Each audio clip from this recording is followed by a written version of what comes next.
My name is Nova Whitaker, 30 years old, and on the night my mom posted on X to congratulate me for finally moving out, I was sitting cross-legged on the floor of my newly rented loft in Uptown Charlotte, eating cold pepperoni pizza straight from the cardboard box. The apartment still smelled of fresh paint and the faint rumble of the light rail passing on the tracks below the window. I had only moved in one day earlier. My belongings were still piled in unopened cardboard boxes, with just an air mattress laid out on the floor, and my MacBook balanced on a suitcase as a makeshift desk. I was scrolling through X to kill time, hoping for a little distraction after an exhausting day. Then it appeared at the top of my feed, pinned to the top of my mom's profile. A beautifully shot photo, Instagram perfect, an empty dinner plate with just a few crumbs of toasted bread next to a gleaming glass of red wine under the kitchen lights. The caption read, "Finally an empty nest. You should have flown earlier, ha ha ha. No more feeding the flock forever." I read it over and over, feeling like someone had just punched me in the chest. No more feeding the flock forever, meaning no more having to raise the kids forever. And the flock here was just me, the only daughter, 30 years old, who had finally left the nest. The post had racked up more than 3,000 likes in less than 24 hours, hundreds of laughing comments piled on top of each other. Old friends of my mom from the dental office, moms from the PTA groups when I was in high school, neighbors in Ballantyne, even people I barely remembered, all jumping in with ha ha and finally, as if they were witnessing a collective victory for the community. Then my stepdad Mike quote tweeted my mom's post with a carefully edited before and after photo. On the left was my room from the week before. Desk overflowing with mood boards, dual monitors, tangled cables, stacks of design books, and dozens of marker pens scattered everywhere. On the right was the same room now. Desk folded away in the corner, replaced by shiny dumbbells, a squat rack, and a 75-inch TV mounted on the wall. His caption, "From chaos to gains. House feels bigger already. Foo, home." I scrolled further. My little sister Chloe, 17, still in high school, had tagged her entire friend list in a comment. "POV, you're dating someone who still lives at home at 30. CHROCKO. Below it was a chain of crying laughing emojis and fire. Her friends replied with basement dweller and failure to launch memes. Aunt Karen, my mom's sister, always ready to pour fuel on the fire, didn't miss the chance either. She wrote a long comment recounting the story of when I was 24 and got rejected by Target for a visual merchandiser position after 3 interviews. "Remember, everyone, Nova cried all afternoon in her car because she didn't get into Target. Now she's finally moving out. Better late than never. Ha ha." I sat there, the phone screen lighting up my face in the dark of the new apartment. It felt like the entire city of Charlotte, no, the whole Ballantyne suburban community I grew up in, was laughing at me all at once. They thought I was the lazy, failed daughter who at 30 was still clinging to my parents, finally kicked out. And my parents were relieved, as if they'd shed a huge burden. They cheered for the empty nest, for the house feels bigger, for no longer having to feed the flock. But not one of them knew the truth. No one knew that the 4-bedroom colonial house in Ballantyne they were celebrating, the one where my mom photographed the empty plate in the kitchen, had actually belonged to me for 7 years, ever since Grandma Ruth passed away and left the entire property to me in her will. No one knew that for those 7 years, I had quietly transferred $600 a month to my mom under the label living expenses contribution, while my mom and stepdad lived there rent-free under the roof that was legally in my name. No one knew that the playing with Figma job they mocked was what allowed me to buy this loft completely with my own money. I didn't reply right away. No quote tweet. No phone call, no text. I just silently screenshotted everything. My mom's original post, Mike's before and after, Chloe's comment, Aunt Karen's story, the list of likes and laugh reacts.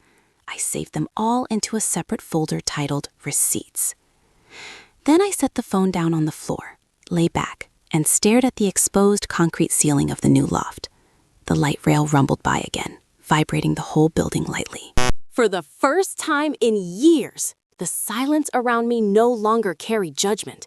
It was just silence.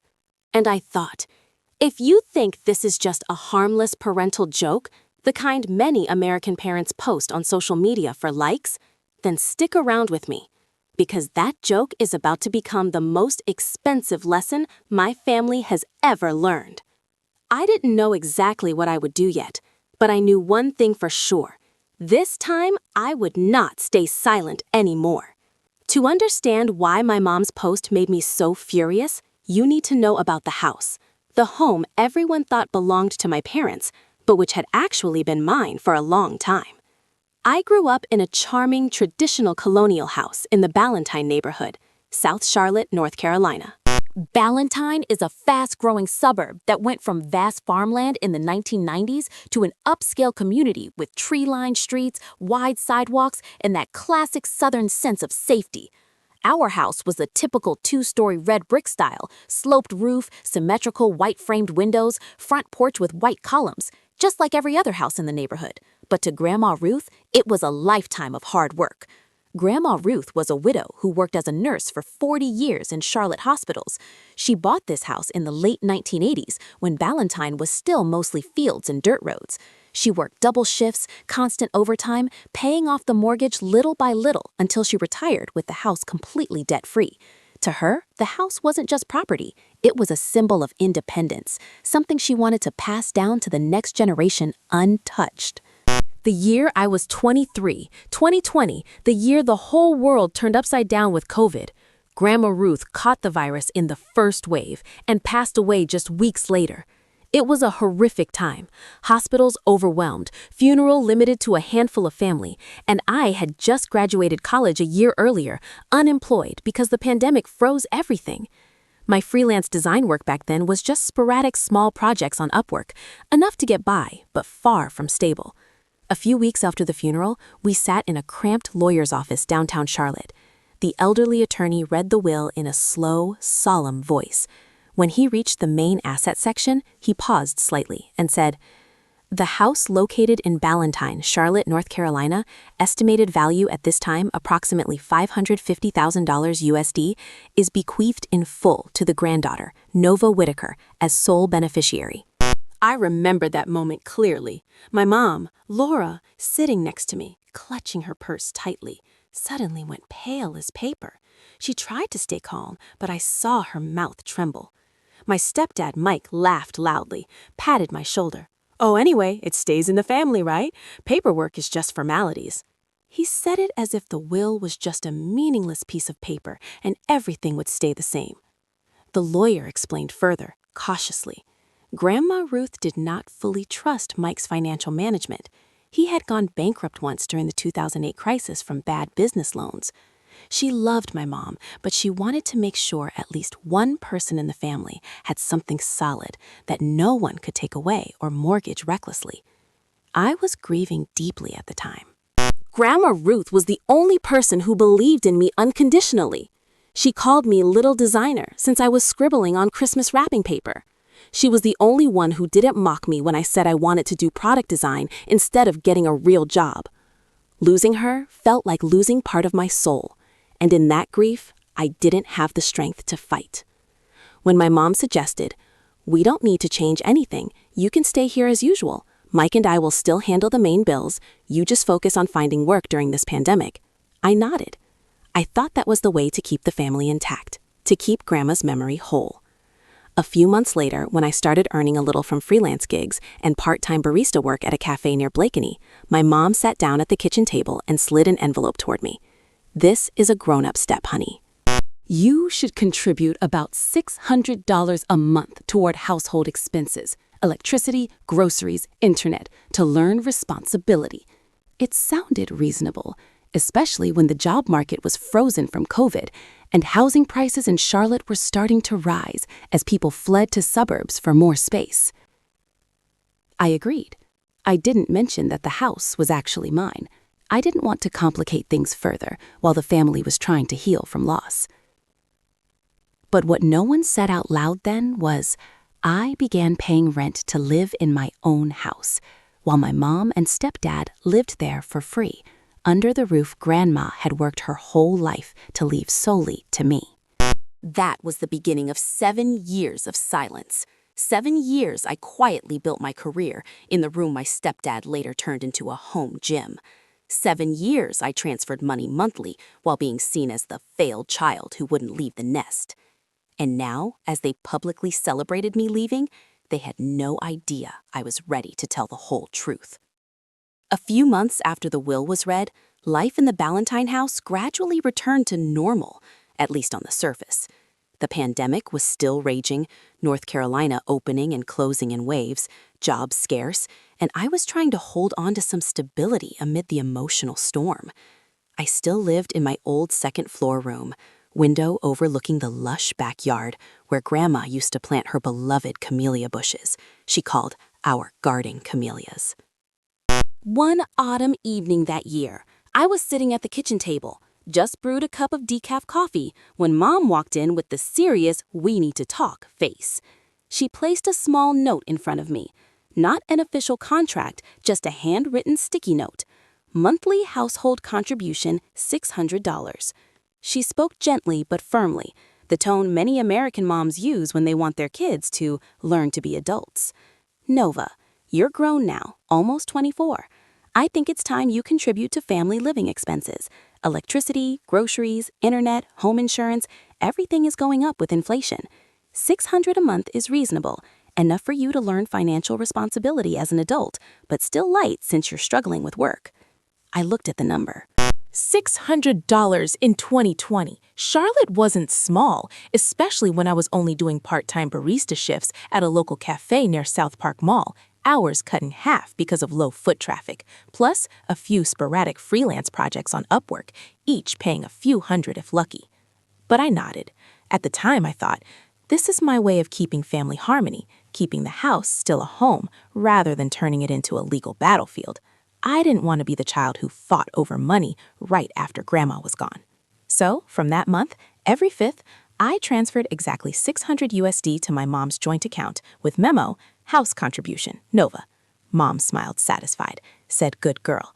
This is the first step toward independence." Stepdad Mike petted my shoulder. "Right direction. Now just need a full-time job and you're set." But what was the reality? The reality was I was paying rent to live in my own house. The house Grandma Ruth had paid off long ago, the house the will clearly named me sole owner, had become the place I had to pay living expenses to stay.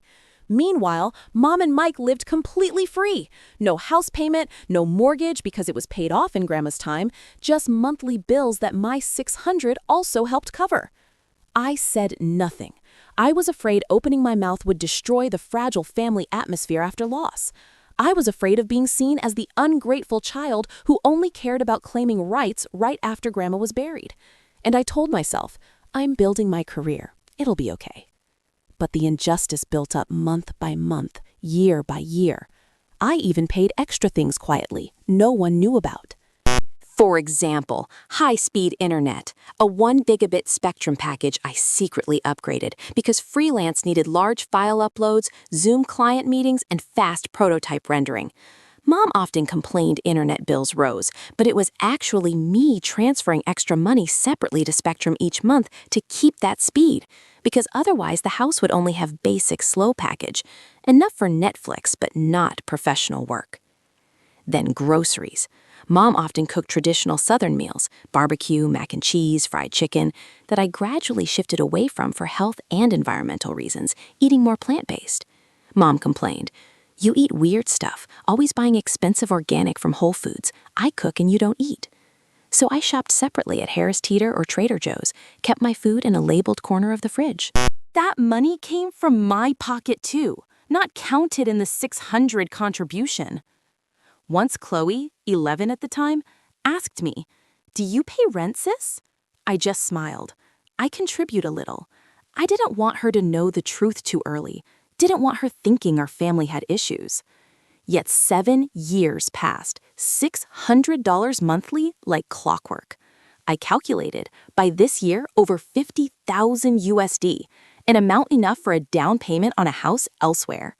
That money left my account to support the lives of the very people living rent-free in the house titled in my name. And all that time, whenever I mentioned design work, Mom said, "When are you getting a real job to help the family?" Mike said, "Working on computers forever. Come try a shift at Dad's warehouse, then you'll know real labor." Chloe grew up thinking her big sister just sat home playing games and doodling. I stayed silent. I chose to build my career in the shadows rather than argue over every dollar.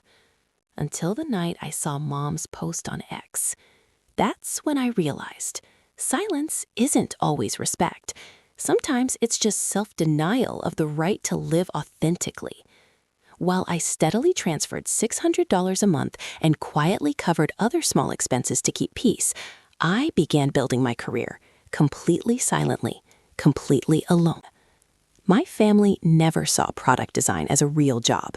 To them, it was just a side gig, playing with Figma, making pretty toys on the computer.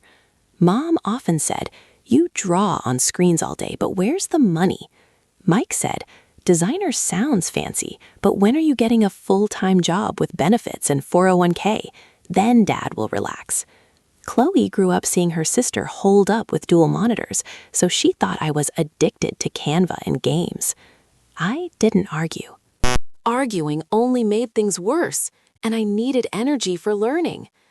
The journey started in the darkest days of the pandemic, 2020, 2021, when the world was locked down.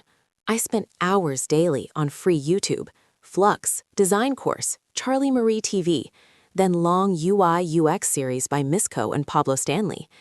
I signed up for Coursera, the Google UX Design Certificate when it launched, finished the 6-month course in double speed, doing assignments until 2-3 a.m. I downloaded free Figma, cracked Sketch, later bought Legit when I could afford, and started redesigning apps of major brands just for practice: Starbucks, Target, Nike, Bank of America. To build a portfolio, I did free projects for anyone willing. I redesigned the website for the local cafe where I baristed. They didn't pay, but let me use it as a case study. I created an app concept for a Charlotte animal rescue nonprofit. I joined challenges on Dribbble, Behance, and Facebook groups like UI/UX design jobs and mentorship.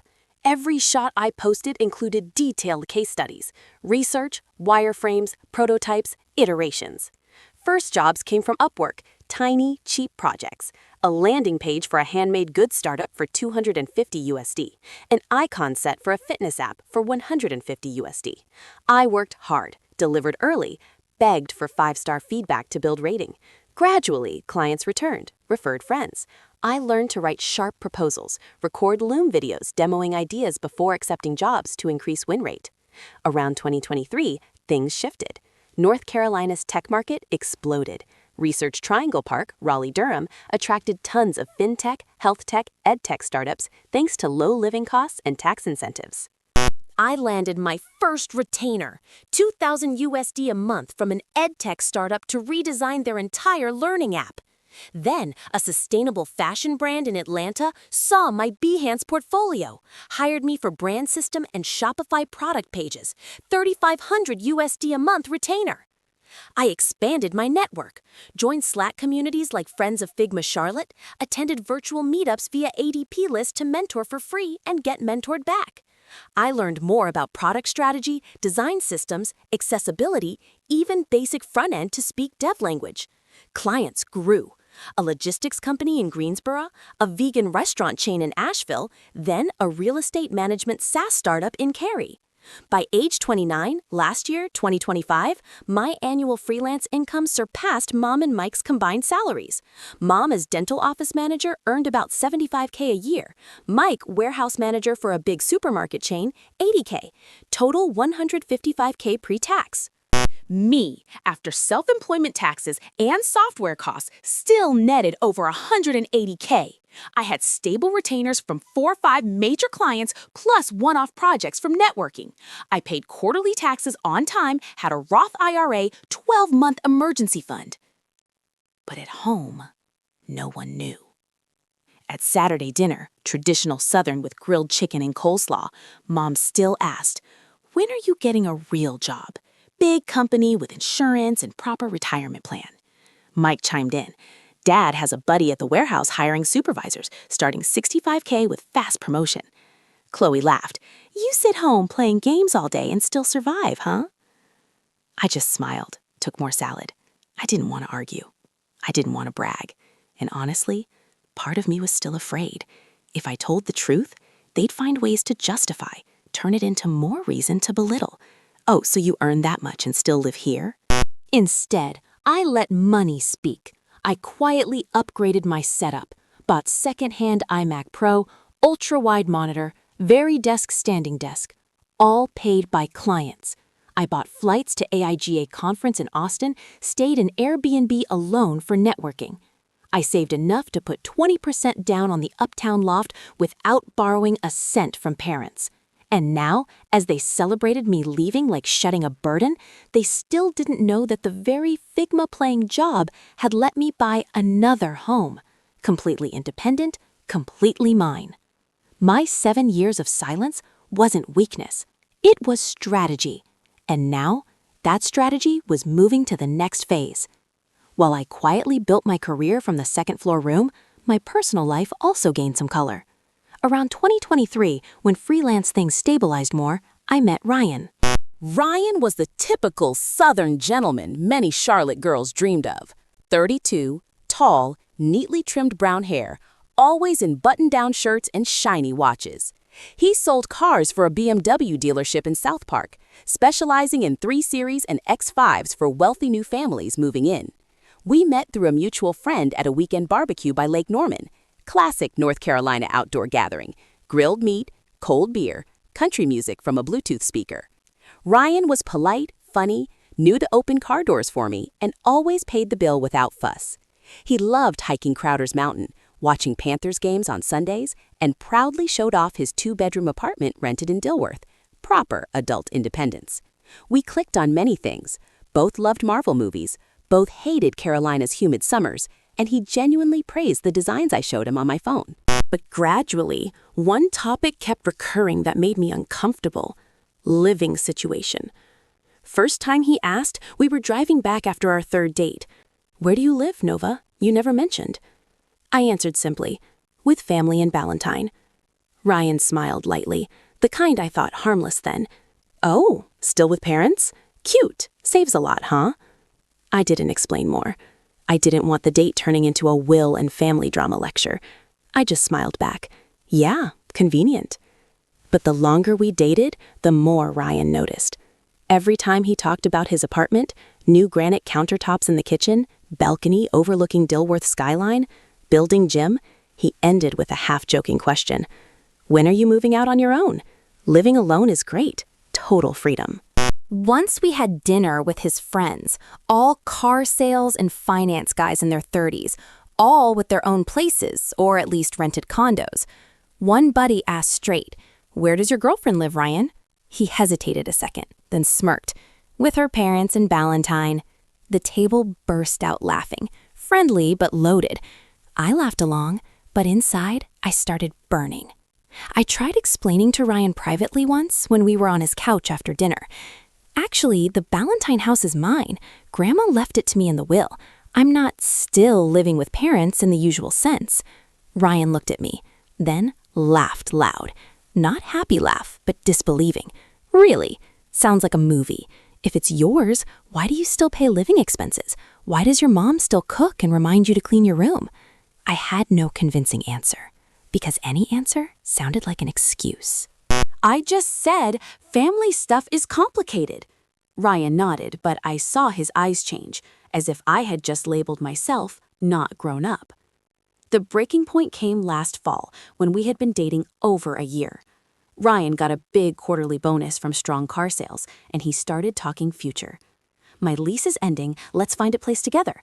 I'm eyeing new condos in Uptown or Noda. Great views, near bars, perfect young couple vibe. I excitedly asked, "Or you move to Ballantyne with me for a while to save. House is big, spare rooms, we can renovate into our space." Ryan looked at me like I said something disgusting. "Move in with your parents? No way, Nova. That's not normal. I don't want friends thinking I'm a 30-something guy still living with future in-laws." I repeated, "But it's my house, Ryan, not my parents'." He shook his head, firm. "Paper or not, it's still living with parents. I can't build a future with someone who hasn't left the nest. I want us to start from zero, completely independent." 2 weeks later, he broke up with me in the parking lot of a Tex-Mex restaurant in South End. "I really like you, Nova, truly, but I can't keep going with someone still stuck. You need to grow up and move out first." He got into his shiny BMW and drove off, leaving me under neon lights holding a to-go box of leftover tacos. I drove home that night, tears stinging but mixed with exploding anger. I owned a 4-bedroom colonial in an expensive suburb. I earned more than him without quarterly bonuses. I paid bills, saved, built everything myself. Yet just because I hadn't moved out, I was still seen as failure to launch. That was the final straw. On the drive home, I pulled over safely, opened my laptop on the passenger seat, pulled up my income spreadsheet, and contacted a mortgage broker I'd chatted with on LinkedIn. I decided I would buy my own place, not to prove to Ryan, but to prove to myself. I would leave on my terms, with my money, and leave them to face the reality they never acknowledged. Ryan didn't know that just months later, he would like my mom's post on X, the one celebrating finally no longer feeding the kid. And he didn't know he had just helped trigger a time bomb my entire family was about to face. After Ryan broke up, I didn't cry long. I turned that pain into drive. I realized that even owning a whole house, society, and my own family still saw me as a failure for not moving out. So I would move out, but my way, without needing anyone's approval. I started acting in secret. First, I contacted a mortgage broker I'd connected with on LinkedIn, Sarah, who specialized in freelancers and self-employed in Charlotte. I sent her everything: 2 years of tax returns, Schedule C for freelance, bank statements proving steady income, retainer contracts with major clients, names blurred but amounts visible, and my credit report I'd carefully built, score over 780 from paying bills on time.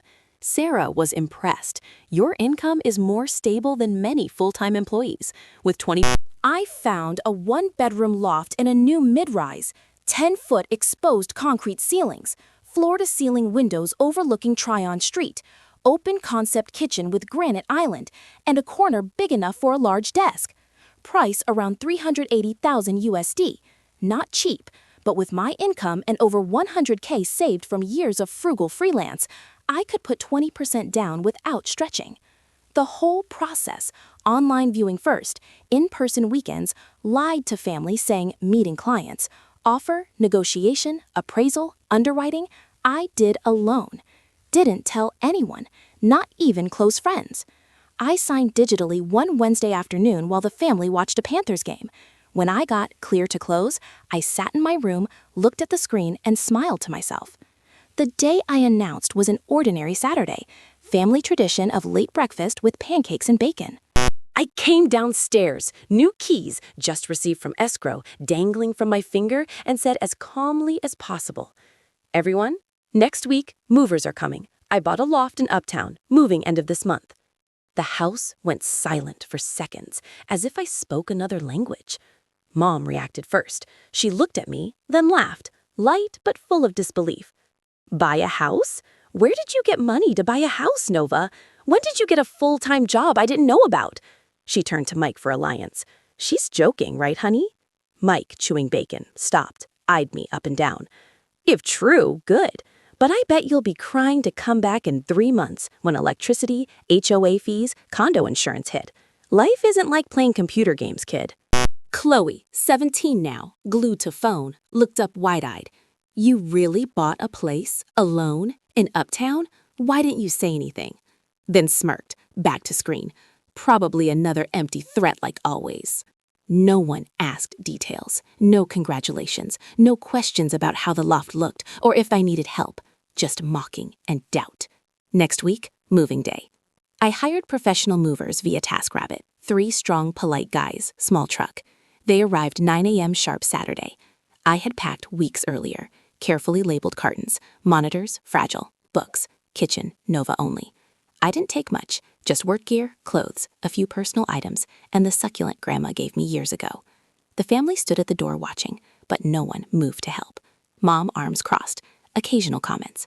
Remember to take all your weird food. I don't want the fridge full of vegan junk.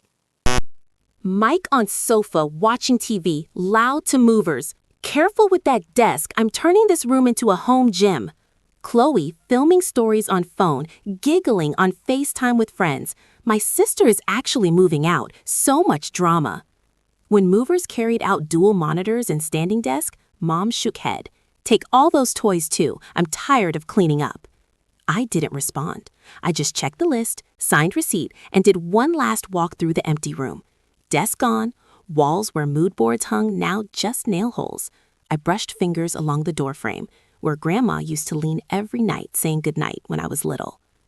Then I grabbed backpack and final carry bag, walked out. No goodbye hugs, no visit soon, no tears or big drama, just Mike's final words echoing, remember to pay this month's internet, you use it most. I got in my car, followed the truck to Uptown. I-77 Saturday morning clear, Charlotte skyline gradually appearing, tall glass buildings sparkling in sun. Turning into the new building's garage, I turned off engine, sat still a few seconds, and breathed deep. For the first time, I truly felt freedom. I didn't know that just hours later, eating cold pizza on the loft floor, I would see Mom's post, and everything was about to explode. But then, I only knew one thing. I had left, not because I was kicked out, but because I chose my own life. That first night in the new loft, I sat cross-legged on the cold concrete floor, cold pizza box beside me, only a few dry pepperoni slices left. The apartment still felt empty. Air mattress temporary, MacBook on suitcase desk, light rail rumbling softly below the uptown window. Neon from the bar across the street filtered through large glass, casting blue-purple streaks on walls. I scrolled X to unwind, hoping for funny memes to relieve stress after moving day exhaustion. Then I saw it. Mom's post pinned on her profile. Beautiful photo, empty dinner plate with toast crumbs, gleaming red wine glass under kitchen island lights. Caption that tightened my chest. Finally an empty nest. You should have flown earlier, haha. No more feeding the flock forever. I read it repeatedly, feeling slapped. No more feeding the flock forever, meaning finally no longer raising the kids. And the flock was just me, the only 30-year-old daughter who moved out, and now parents celebrated like shedding a huge burden. The post exploded in hours, over 4,000 likes, hundreds of comments. Likers and commenters painfully familiar. Ballantine neighbors, Hendersons next door always complaining about barking dogs, Jenkins down the street who organized block parties, Mom's dental office coworkers near Blakeney, my old Providence High classmates now with kids, even PTA moms from middle school. They replied with crying laughing emojis, wine glasses, empty nests. Finally, about time. Enjoy your freedom, Laura. Then Mike quote tweeted with a quick before-after he shot right after movers left. Left side, my room still full. Right side empty with new weights and big wall TV. Caption, from chaos to gains. House feels bigger already. Muscle house. Comments full of likes and congrats man from his warehouse buddies. Chloe tagged her entire high school friend list in a comment. POV, your girlfriend still lives with her parents at 30. Game, milk, chain of emojis, and basement dweller memes from her crew. I scrolled more, heart pounding. Ryan, the guy who dumped me months ago, liked Mom's post. No comment, no private message, just a tiny heart, silently agreeing I was the problem and my leaving the punchline. Humiliation hit like a wave. As if all Charlotte, all the Ballantine suburb I grew up in, everyone who knew me from girls' softball in high school was laughing at me together. They thought I was the failed, lazy daughter, clinging to family at 30, finally kicked out, parents relieved of a burden. They cheered, empty nest, house feels bigger, no more feeding. But this time, humiliation didn't shrink me.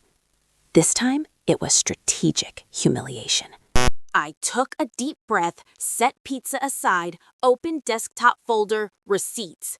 I started screenshotting everything methodically. Mom's original with timestamp and likes, Mike's before after, Chloe's tagged comment, Aunt Karen's old story, list of likers, including Ryan. I added Mom's profile screenshot, post still pinned, Mike's and Chloe's for proof. I opened banking app, screenshotted 7 years of 600 USD transfers labeled house contribution. I pulled the scanned will PDF from the lawyer, blurred sensitive info but kept the line naming me sole beneficiary. I did it all in silence, only light rail periodic rumble and my heartbeat loud.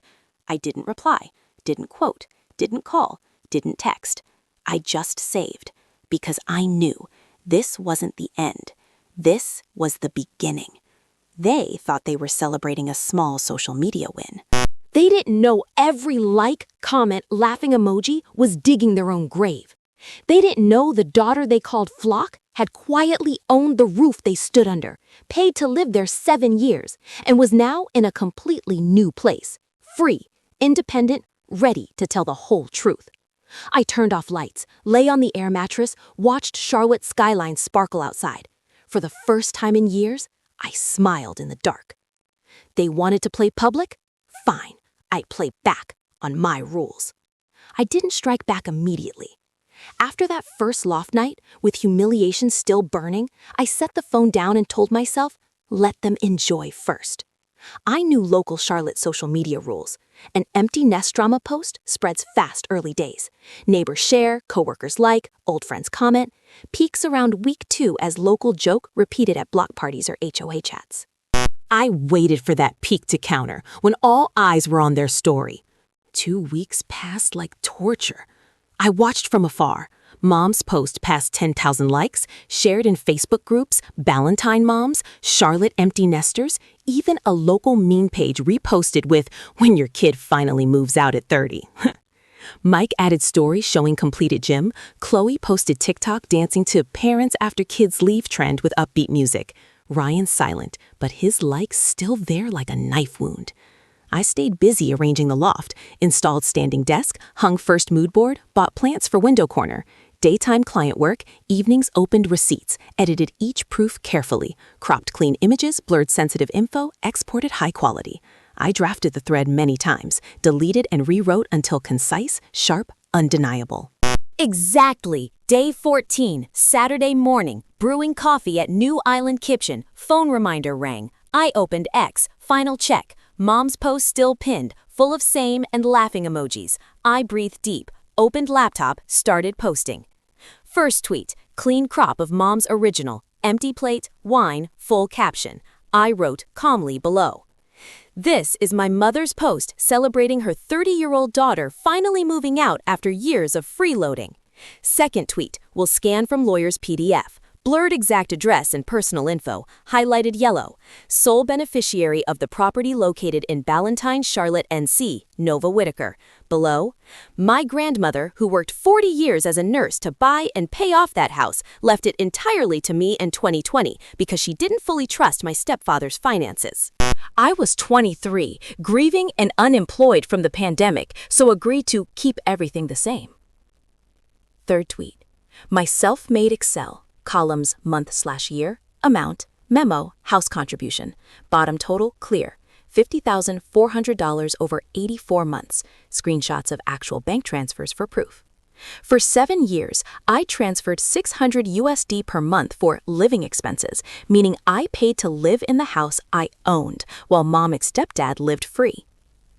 Fourth tweet, my freelance dashboard screenshot. Income summary 2024 and 2025 forecast. Client names blurred, but numbers visible. 2024 total, over 190K gross. Added, the Figma playing job family mocked is what let me buy my own uptown loft without borrowing a cent from parents. Final tweet, short, no yelling, no excess emotion. The pig in mom's joke bought her own home with money from the same fake job everyone laughed at. The room stepdad turned into a home gym belongs to a house he never paid a single mortgage payment on. If you're going to publicly shame your child for likes, at least make sure that child isn't the one whose name is on the deed of the house you live in. I hit post, turned off notifications, brewed second coffee. At first, nothing. A few old followers liked. One freelance friend replied, "Holy shit!" I kept working. Then it exploded.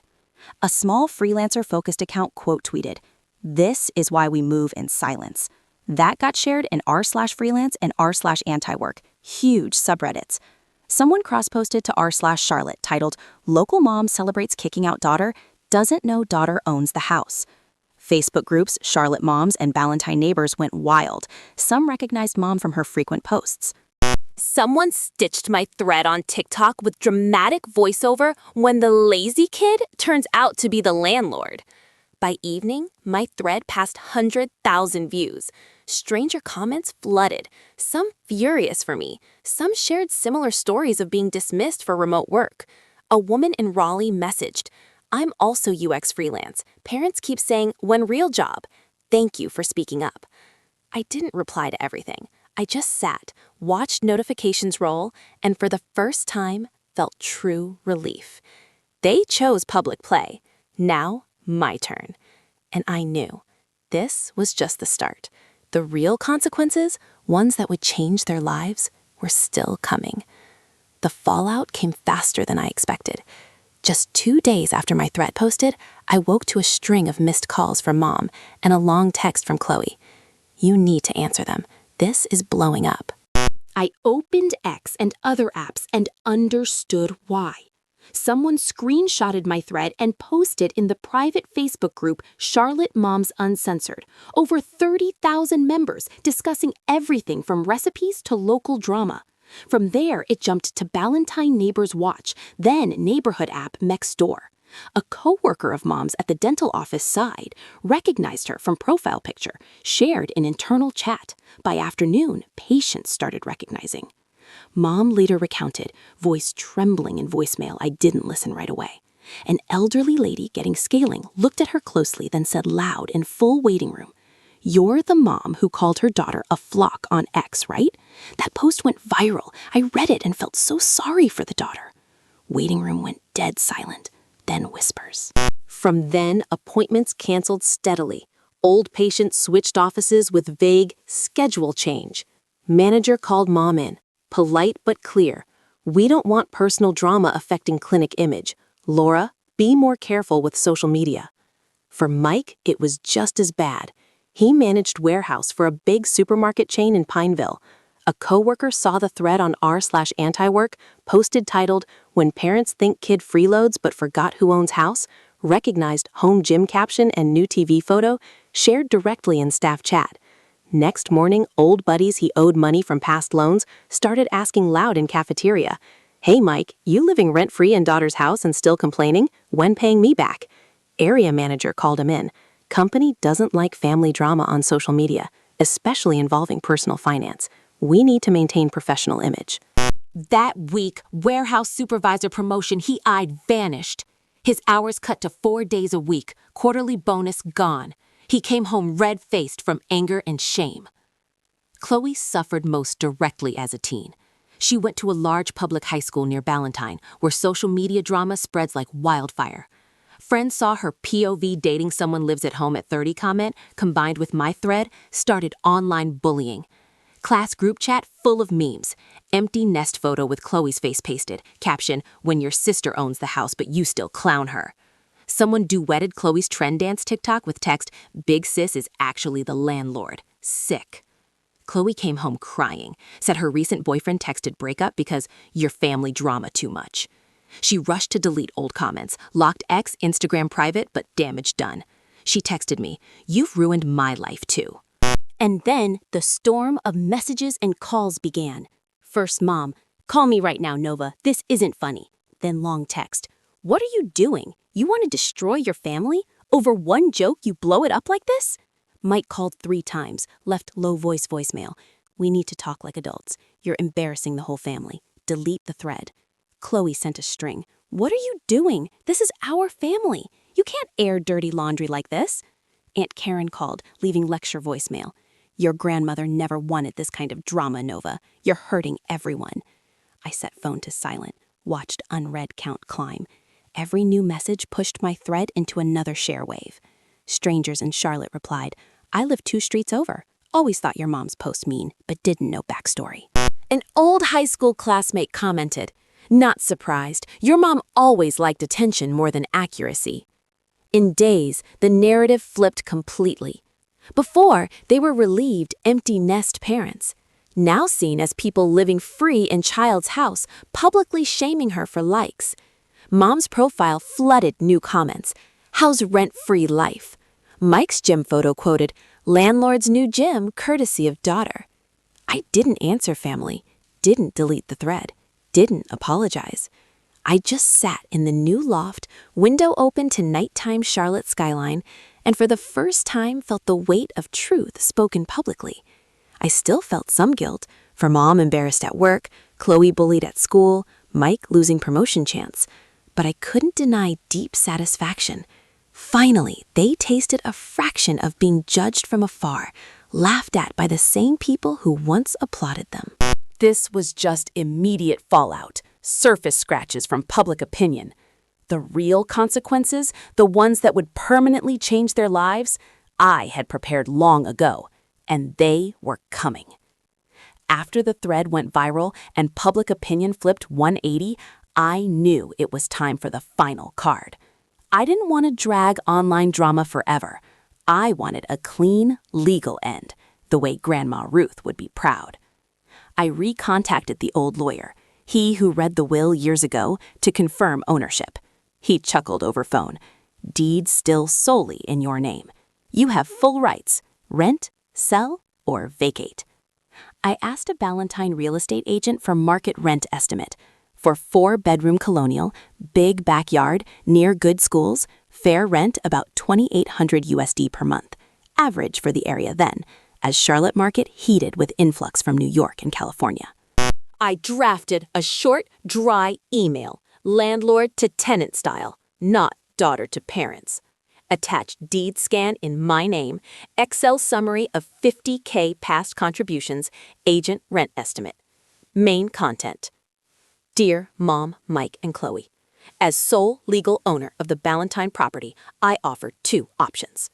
Sign formal lease at market rate $2,800 USD per month. Cover all utilities, 12-month lease. Vacate property within 30 days for me to list for sale.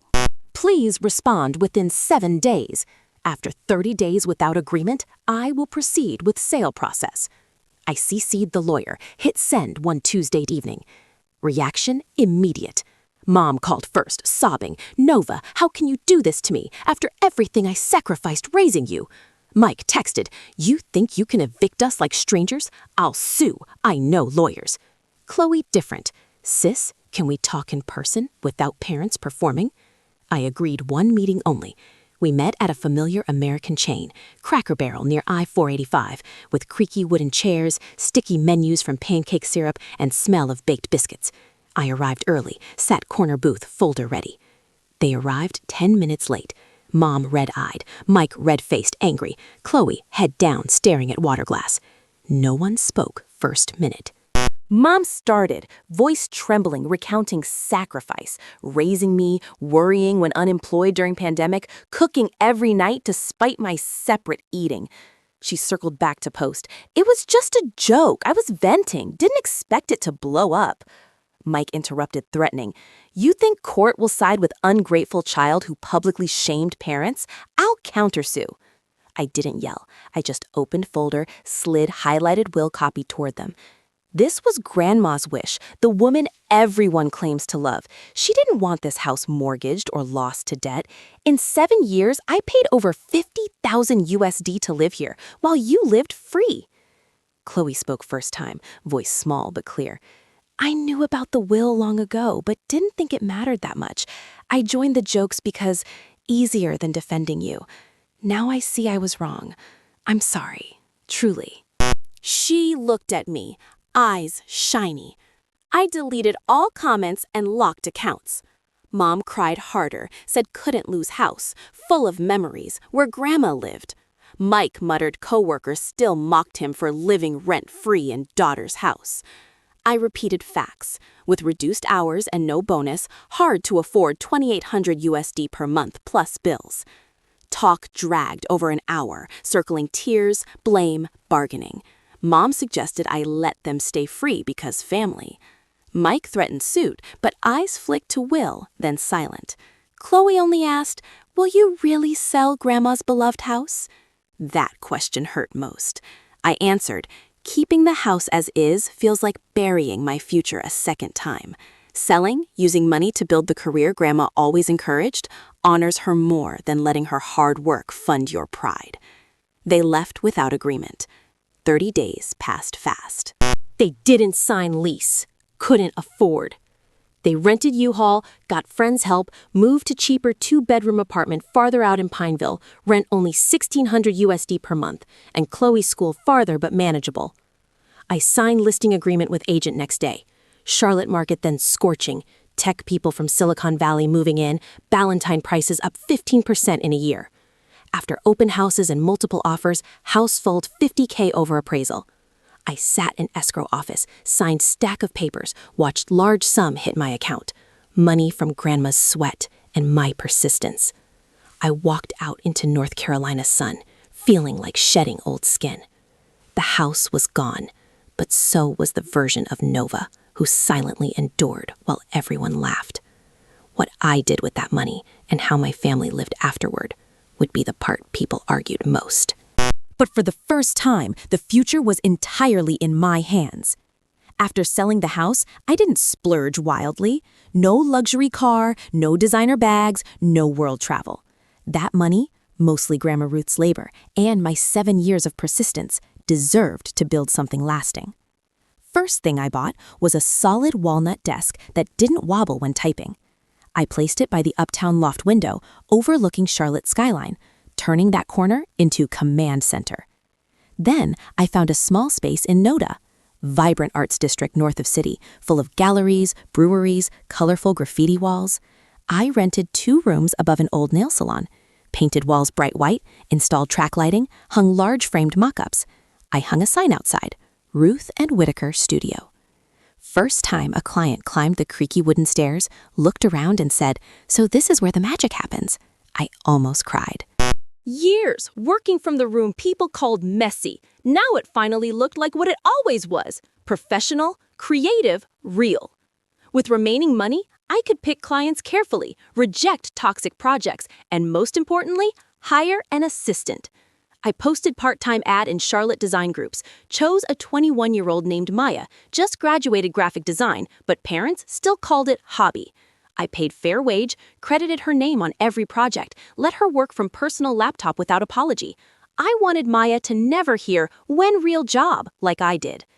My story didn't stay on X. Someone summarized the thread and posted to Reddit, r/am I the asshole, r/malicious compliance, r/best of Redditor updates. It spread to TikTok with millions of views, appeared in podcasts about millennials and remote work. Every resurface, my followers grew. Inbox filled with messages from strangers, mostly daughters and sons 20 to 30 in similar situations, called lazy, immature by family, despite quietly carrying finances, despite screen work feeding the household. I replied as many as possible. I told them what I wish someone told me at 23.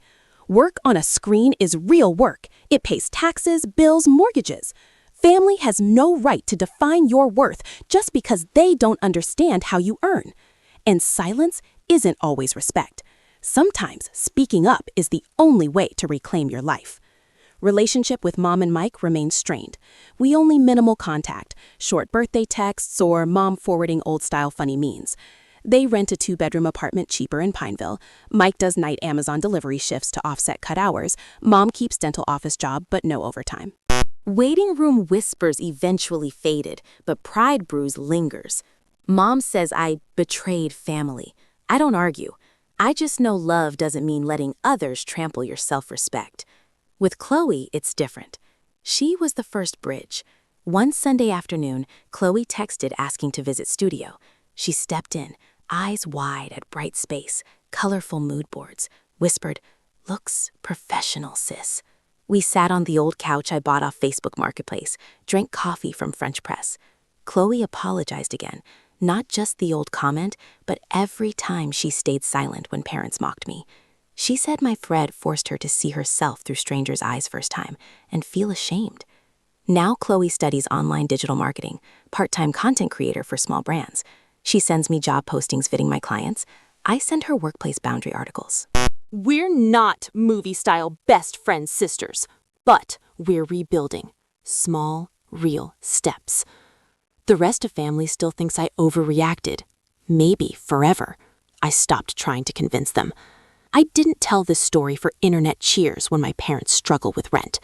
I told it because for years I let their version of lazy, failed Nova be the only truth, even in my own head. Speaking publicly wasn't pointless revenge. It was placing truth next to the punchline and letting people decide which mattered more. The lesson isn't to drag family online every time you're hurt. The lesson is humiliation has a cost, especially from those supposed to protect you. Treating your child's work like a joke because it doesn't look like yours has a cost. Years of small digs, eye rolls, just kidding insults have a cost. One day, the kid you call lazy might sign papers deciding where you sleep.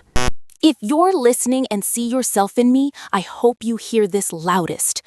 You're not wrong wanting respect in your own home. You're not dramatic hurting when closest people turn your life into content. Forgiveness and pretending nothing happened are different. You can love family and still say, "This is as close as you get to me from now on." That's not betrayal, that's self-respect. My mom's ex post was meant as the punchline to my adulthood. Instead, it became the start of a different story, one where I stopped playing the ungrateful child and started living as true owner of my life. Social media didn't fix my family, didn't make everything fair, but it did something important. Forced those proud of publicly shaming me to sit in full light of what they did. And for me, that was enough to move forward, without looking back at the house I left behind.